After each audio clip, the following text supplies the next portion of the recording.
What I was thinking is we could talk about just like where we're currently at with our nutrition, and then maybe like what like insights you have as far as nutrition goes, or anything that you've learned recently with what you're doing. So I'll start out if you want. Nutrition wise, I currently do a modified ketogenic diet. So I can kind of talk about specifically what that is in a second here. But I've been eating this way for a little over 2 years now. I found that for me, this is ideal because it gives me a lot more freedom with when I need to eat, what I can eat, as well as kind of like how I feel with that. Let's see, I guess I'll just throw it over to you to start with, and just what are you currently doing for your nutrition? Right now it's following templates from RP Nutrition, okay. And they break it down into fat loss versus strength gain. Okay. So if you're above 18% body fat, they recommend you do the fat loss program first and then start with the strength. Uh-huh. And so the first 2 weeks is just kind of getting used to the templates, figuring out how much food you need and when. Okay. And then for the second phase, fat loss 1, they really just up the vegetables and decrease the fat. And it kind of continues on a similar trend until you hit a plateau with fat loss, and then you start with fat loss template number 2 or number 3. Okay. And then eventually you wind up on a maintenance phase where it's a more balanced mix, a little more fat in the diet. Okay. What about, so how long have you been on it so far? This is the end of week 5. Okay. And what have you noticed so far? Definitely a little bit leaner. Okay. I've lost, the weight's tricky. I'm on the scale, the numbers aren't changing much, but I can see a difference and I can feel a difference. Okay. So I think the scale is just kind of a tool, but yeah. I think it's more like intuitive, like how you're feeling. I've noticed I'm eating a lot more vegetables than I was before, and I definitely was under eating before I started the template. Under eating vegetables or just food in general? Food in general. What about your like workout energy and just energy throughout your workday? Have you noticed a change? It's been pretty consistent. Okay. Yeah, I'd say there's probably less dips than I had before. Okay. I think that's just trying to eat more every like 3 to 5 hours, or maybe the macronutrient has a better like breakdown. Right. So yeah, so that sounds similar-ish to a way that I kind of was trying to eat previously to doing the ketogenic diet. I don't think I was as disciplined as you are with your diet of keeping the ratios consistent, and for timing I would like be really good for part of the day and then basically fuck it up the rest of the day, and that's just kind of like how I did it. So which I found wasn't that helpful for me. So but yeah, so for me, like, I can see just off the get-go, one contrast of the way you're eating and the way I'm eating is you eat much more frequent than I do, and then it sounds like you have more carbohydrates. But other than that, I think there's more similarities than differences. I think you probably find this too, but a lot of the diets, I think, where, in my opinion, they kind of get it wrong in how they're explaining it, is there's too much focus on the macronutrients and not as much on everything else. And so I think, like for the ketogenic diet, for example, people get so caught up in worrying about how much fat, and like, holy shit, there's so much fat, I'm going to get fat, or I'm going to clog my arteries, or all these problems, where I think, yes, it's important, but it's just as important, if not more, to get lots of high fibrous vegetables in your diet, right? Because you need to make sure your gut bacteria can manage all that fat and protein that you're consuming. So I found that with discussing diet with other people, a lot of times that those nuances, which in my opinion make or break the diet, get lost because people are just so focused on the macronutrients, and so I don't think you're that way, but I think that's what I see a lot with diets. And so, people, you get so stuck on, like, that's only the 30,000 foot view of the diet, the macronutrients. Like, that's just a general-ish concept, so we have something to work on. Then we can get in, like, what are you actually eating? What's the source of that food? Like, what's the timing of that? All those little nuances. So for me, I found that, going from eating like 2 to 3 hours, every 2 to 3 hours, 3 to 4 hours maybe for a long time, it's been a nice break to not have to be so frequent with my meals. And so like that's something I actually really enjoy with eating now, is I just don't have to eat as often. And so when I do eat, I feel like it's a little more of a treat versus like having to feel like I'm force feeding myself. I like to eat. You like to eat? Yeah. So that's good. Well, and it's not that I don't like to eat, it's that I don't like the hassle with managing food. You know what I mean? Yeah. And so I find that's that has been a nice helpful thing for me. But you seem to do pretty well with like meal prepping, right? So how do you typically do your meal prep?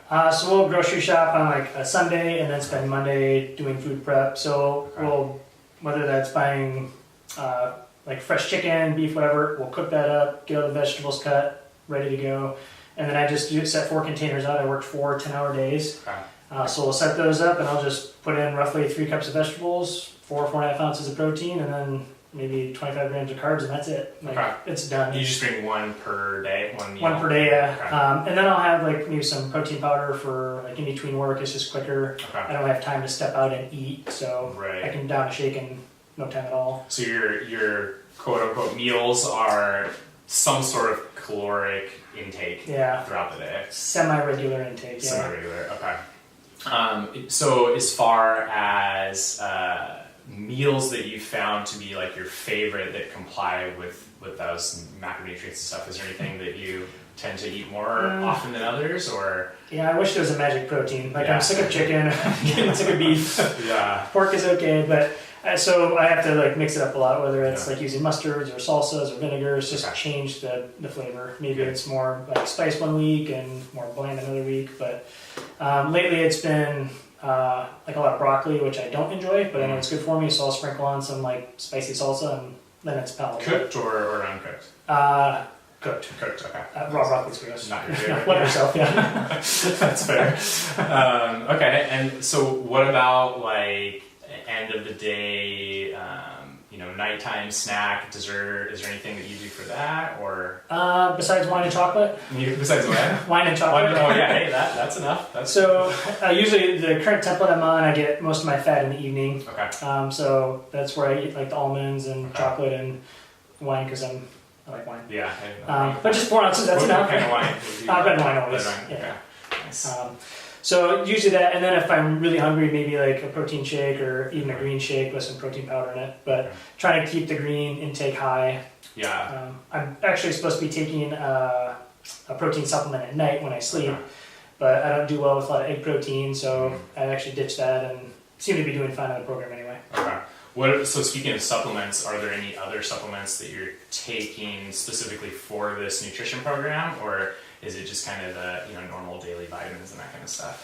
Daily vitamins, which for me right now is like an antihistamine, like a quercetin, I think is how you pronounce it. Okay. Which helps with allergies I have. Okay. And then vitamin D, just like 5,000 IUD once a day, just because we're in Seattle. Yeah. And then turmeric we started since we're doing a long hike in a few weeks. So just trying to keep something. Is that in capsule form? That's capsule, yeah.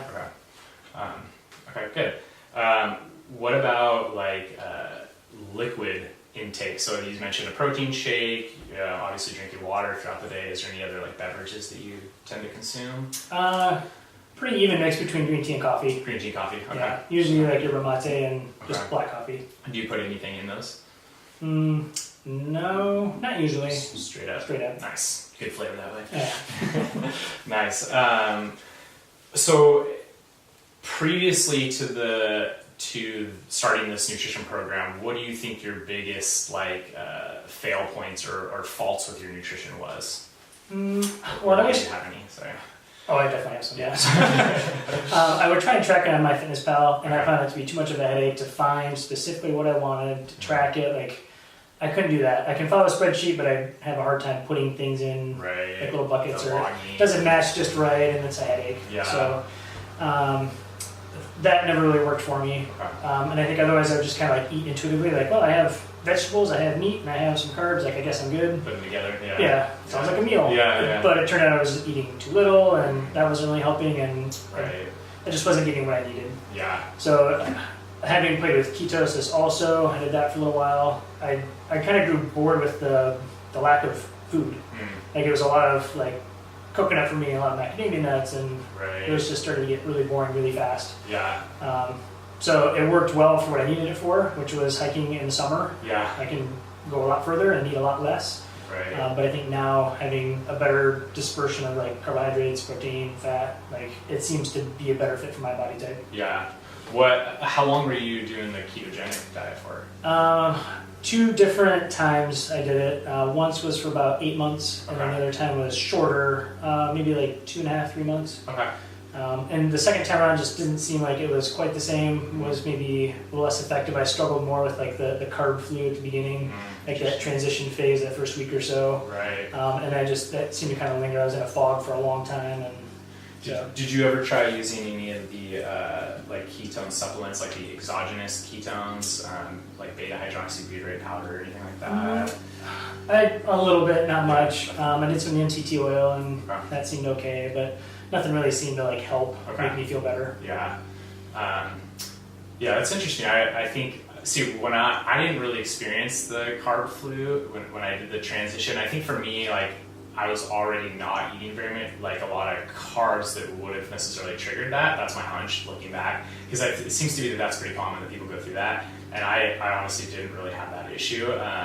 I came at it from similar to you, like kind of doing a nutritional audit, looking trying to figure out where I'm getting it right or wrong. And I was under eating, but for me it was under eating vegetables a smidgen, but mostly under eating fat. And I think I've, like most people are indoctrinated in the like fat's bad, when you eat too much, you're gonna look fat and all that. And so I think that, even to now, like, even though I know that that's not truth, like I still have to kind of remind myself at times. And so I still think that getting enough of stuff it can still be a challenge. But I've noticed, I don't know if you noticed this when you were doing keto, that I feel like I don't have to consume as many calories overall, because the calories that I am consuming are so much more like nutrient dense, So like if I'm eating something that has carbohydrates, it's vegetables, and it usually has fiber, it usually has a lot of micronutrients, all these other things in it, that I'm just getting so much more bang for my buck, that I don't feel like I need to necessarily eat the 2,500 calories a day or whatever it is that I'm going to be burning. And that's included with training, with doing CrossFit stuff, with doing all the strength training work and stuff. So yeah, it's interesting to see how that can kind of affect different people. But one thing that I have noticed with the way that I'm eating is that I do still sometimes find that I feel a little under calories, and I will kind of make up for that by usually eating lots of high-fat chocolate that I make, or like whipped cream or something that tastes delicious, and then I overdo it and then it hurts my stomach. So I have to have a balance with that stuff too. But still, it's interesting. I find that the fat, and then still making sure that I'm staying on top of my fibrous vegetables, are the two things that I still struggle with that at times. So it's interesting. So why did you decide to try? Why are you not doing the ketogenic diet for your upcoming hiking trip versus something that has more carbs? Well, I think you hit on 2 things there. 1, nutrient density, and 2, like getting enough fat to be satiated. Yeah. That's key. And with hiking, we're doing something similar. It's a really nutrient-dense diet. Okay. So we're shooting for like 150 calories per ounce of food. Okay. So we have like a number we're shooting for. Like an apple fritter is like 130, or a Snickers is like 120. Okay. So just for baseline, like they're fat and they're energy, but it's maybe not as efficient as we could be. Right. So hiking the Pacific Crest Trail, we're going to need a lot of calories, and if I can make it more nutrient dense per ounce, that means I can carry less, which means my pack weighs less, and then I still get what I need. Right. So we're trying some things like dehydrated hummus, which is actually tastes really good and very calorically dense. Different grains, nuts, like macadamia nuts are still really good. Walnuts, pecans are even kind of pretty high up there. Yeah. And then we're also sending ourselves dehydrated meat. Like maybe every other stop or so. Okay. I think getting carbs is going to be easy. Yeah. I think getting vegetables is going to be so-so with like freeze-dried options.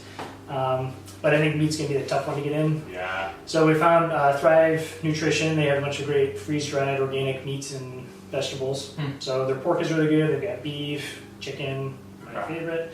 And so with that, we can just kind of make our own meals up. We can make sure that we're hitting the numbers that we need there. And then... was the other? Well, an interesting thing I think will be to see, like, you're probably going to be in ketosis almost regardless of what you're eating, unless you're eating just like a hardcore American diet, which I can't imagine you're going to just make that switch. Yeah. McDonald's the whole way. So there is a McDonald's challenge you can do. Yeah, 100-mile hike on just McDonald's. Oh, nice. I'm gonna pass. That sounds awful. It does sound awful. Yeah, that's interesting. But I mean, you're going to have so much output, that I don't think that you're going to have to worry about. No. Like, if anything, it's going to be trying to get enough. Yeah. So really, I'm gonna need around 4,000 calories per day. Yeah. Which is gonna be tough to get in. So it's gonna be like breakfast and then snacking until lunch and then snacking until dinner and then snacking at camp again. So for us, I think trying to be as healthy as possible, stay as nutrient dense as possible is going to be key. So when we leave towns, we're going to have like a bag of spinach with us. We're going to bring some fresh fruits and vegetables. Okay. They weigh more, but they last a couple of days, Yeah. and I think it's going to be really worth it for us. Our focus is to keep inflammation down, and if we can do that with healthier foods, all the better. Yeah. That's where the turmeric comes in. Right. So we'll be doing that. And then probably some amino acids also just help with recovery. Okay. And then some easy carbs like dried fruit, just Okay. something the body can easily absorb and Yeah. just kind of rebuild as soon as we get to camp. So Right. Get some glycogen back in muscles. yeah, like you said, and yeah, realistically, probably mostly like in a fat burning zone if you want to go there. Like Yeah. Heart rate in like 130, 140 for probably most of the day. Carrying Right. a 25-pound pack, like. Right. Yeah, you're hiking 8 to 10 hours. You're going to be in like burning fat at some level Oh yeah. for a big part of your For a hike. lot. Yeah. So that makes me think. One of the things that I've noticed has been the biggest positive attributes of the modified ketogenic diet and the way that I've been doing it. Really more this last year as opposed to the previous year, but is adding in more fermented foods. So for me, like I eat sauerkraut before every single meal every day, or drink some of the sauerkraut brine, and it sounds amazing, and it is. But I've actually, that has been such a game changer for me for how my stomach responds, and I think it's really has to go with like that gut bacteria, and the sauerkraut or the cabbage is really high in glutamine, and then that gets pulled through the fermentation process, so you get a lot of it in the brine. But so with that in mind, is that something that you guys have considered? I know you can't just pack a bunch of sauerkraut. I guess you could, but that'd be tricky. I mean, and I know there's, kimchi is another option, like there's some other stuff you could do, but all of them seem to be heavy and wet. Yeah, not things we're looking for. Yeah. I don't know. Is that something you've thought about or considered? Absolutely. So we actually have a shelf-stable probiotic that we bring in with us as well. Smart. And I think this is like a capsule? Just a capsule, yeah. Most hikers that come off the trail are malnourished and they're nutrient deficient because they're eating like Pop-Tarts and ramen noodles, just like terrible like foods, right? Stuff that they can pack. Because it's a green light, right? You can eat whatever you want for 5 months while you hike. Like, if you want to feel terrible, go ahead. Yeah. I want to be able to be strong coming off the trail as I was starting it. Right. And I think keeping inflammation down, I'm almost 40. Right. Like, my body's probably not going to be nearly as adaptable as someone who's in their early 20s hiking the trail. For sure. So I need to prepare a little bit differently. Right. And I think that probiotic is a big part of that too, just making sure we got the gut bacteria to keep things moving, not get sick as easily. Right. Like, just set ourselves up for success. Yeah, nice. That's a good plan. And then, so another thing I was thinking is as far as like vegetables and keeping the greens up. So one thing I utilize even when I'm not doing anything like hiking, but just throughout the week is like the supplement Amazing Grass, I think is the company's name, but there's a couple other ones. But basically like a powdered vegetable mixture that you just add water and can shake up in your cup or whatever. Is that something you guys are going to try to take with you as well, or something like that maybe? I've tried some in the past and just didn't do well with those. Okay. Like they just didn't sit well with me. Got it. There's a red one I tried and then a green one, and not good. they tasted okay, but not my favorite. Okay, yeah, I think that's good. It's good to hash those things out before you get on the trail. Yeah. Instead of thinking you have some good solution and then like, I'm not going to eat this. You find out you got an explosive problem. Yeah, exactly. That would not be good. Yeah. Okay. Well, so is there anything else that you have either read or thought about or thoughts you've had as far as specific to nutrition on your hike? Or anything you're thinking of maybe preparing? Or... Well, so I know for me, like you pack for your fears. Okay. Sarah's fear is being cold, so she packs more clothes. Yeah. I feel like I'm going to be really hungry a lot. so I'm really consumed with what I'm going to be eating while I'm on the trail. Yeah. And I feel like I'm definitely going to be bringing more food than I need, but that's my security blanket. So yeah. I can be cold, I can be wet, I can be uncomfortable, but if I get hangry, no good. That's So are you planning on, or have you thought about doing any like fattening up before the trip, or like give yourself a little body fat buffer, or because you're probably what 9%, 8% right now, I would guess. Just looking at you. No. With my laser eyes. Don't judge me.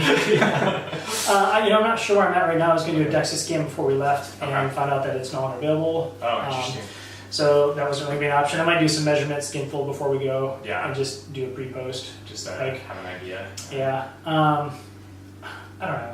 Yeah. We'll kind of see what happens. Yeah. And it sounds like it's a trade-off, like we were talking before we started, but like the more weight you have on, the more wear and tear on your joints, the harder it is to move your body. Yeah. And you're already managing the weight with the pack, so I wouldn't imagine you'd want to get too heavy. No. But then you don't want to be so lean that you don't have much of a buffer between, maybe missing a meal or two or an injury or something like that. So yeah, so just trying to lean up a little bit before we go, which is why I'm doing kind of the RP nutrition now. Yeah. That's working well. And then cutting down pack weight as much as we can. Okay. Staying on top of workouts, not trying to lose any cardio conditioning. It's hard to hike in Seattle in winter. Yeah. So doing a lot of track lunges with like a weight vest, just trying to keep on top.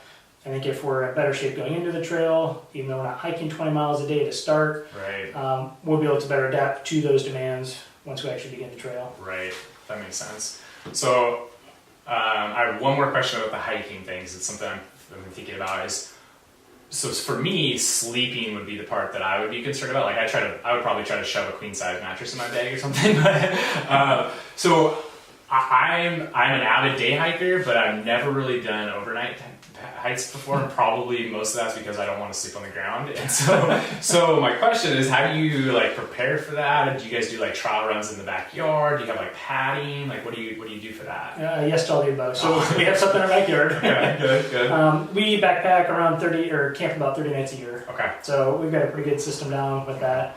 I'm a side sleeper, which is usually not great for backpacking. Yeah. I do sleep on an air mattress that's maybe 2.5, 3 inches thick. When you're hiking? When I'm hiking. Okay. And it folds down, it's pretty lightweight. It was like 12 ounces and it keeps me warm. I'm pretty happy with that. Nice. And my luxury item is a pillow. So it's an inflatable pillow, which is really nice. Nice. Some people will shame me for saying that. You gotta have a pillow. Yeah, totally. I mean, you could use a stuff sack and crumple up some stuff, but who wants a lumpy pillow? No, that's not the same. Like, that's where your recovery is going to happen, right? Is sleep. Yeah, so if we focus on nutrition and sleep, we get those systems dialed in, I think we're going to be in good shape. Yeah. Nice. Okay, one more question on the hiking, then I'll leave the hiking alone. But what about mobility tools? So speaking of recovery, you and I both spend all our money on gym equipment and mobility stuff. So are you bringing any with you? If not, what's your game plan for mobility work or tissue maintenance, I should say? Definitely something I've thought about. Yeah. Probably a lacrosse ball or yoga tune-up ball is one for sure. Probably a voodoo floss band. Okay. They're heavy. 8 ounces doesn't sound like much, but on top of everything else. It adds up fast. Yeah. But I think that'll be really good just to help like with calves and quads. Like I think those are going to be big things. And then the lacrosse ball for shoulders that get sore from carrying packs. Nice. Working on thoracic spine extension. So yeah, I think we're going to have a plan around that. Okay. And then probably definitely doing some kind of stretch routine, whether it's like some downward dog or a hip opener series, something to just keep the joints moving. Walking doesn't give you a great range of motion. Right. So I think being able to access those range of motions, whether you're resting at camp at the end of the day or starting your day with that, is going to be pretty key. Yeah, doing like a mobility routine. Absolutely. Nice. That's a good plan. Sweet. That's a lot of good information. Is there anything else that I should know as a non-experienced overnight hiker? Anything that you would advise me to prep myself if I was going to go try to do just a one night overnight? What would be the biggest thing you would think that problem I would run up against or a rookie mistake that I could make? You're probably going to make too much. Too much? Yeah. Okay. Whether it's too much clothing, like you think you're going to need the cast iron fry pan, like whatever. You don't need a 12-pack of beer. Dang. Pack smart. Yeah. So yeah, and in backpacking, we do a shakedown hike. So you load up your pack with everything you're going to bring. Okay. You do your hikes, and then when you come back, you look at like, all right, what didn't I need? What did I pack? So I actually take a list of everything I bring on a hike. Okay. When I come back, and then I sort it out. Like, didn't need it. Could I have done without this? And then sometimes I regretted it. Like, dang it, really should have had an extra set of rope or whatever it was. So do you do that after each day hike, and then you kind of adjust for each overnight, or is this something you kind of gather data over many times and then kind of each overnight. And I've been backpacking for like 20 years, so I got a pretty good system. Okay. I think it's just trying new gear out, figuring out what works and what doesn't work, Right. and then finding out like the day hiking. I do so much of it, like I pretty much know what I need in my pack. Right. I don't have to think much about it. Okay. But yeah, the backpacking is really just dialing in your like base kit, your base weight, Got it. and I think that evolves, right? The more you hack and backpack, the more you realize you can be comfortable with less. Right. So like I don't need like an extra set of shirt or socks or like I'm fine. Yeah. I need less. No one's gonna mind the smell. Yeah, you're gonna smell either way. Yeah, exactly. Yeah, and then when do you guys leave? When's the kickoff date? We fly to San Diego March 20th. Okay. We spend a day there getting some supplies that we need. We'll take a bus the 21st down to Campo, Okay. which is the border of California and Mexico. It's the little town we start at. Okay. And then on the 22nd, we turn north and walk home. Dang. It's only 2,600 miles, right? No big deal. No big deal. It's a nice, easy stroll. Man. Nice. Okay. Well, that was good. I'll, if there's anything else you want to add, I think that's sort of right.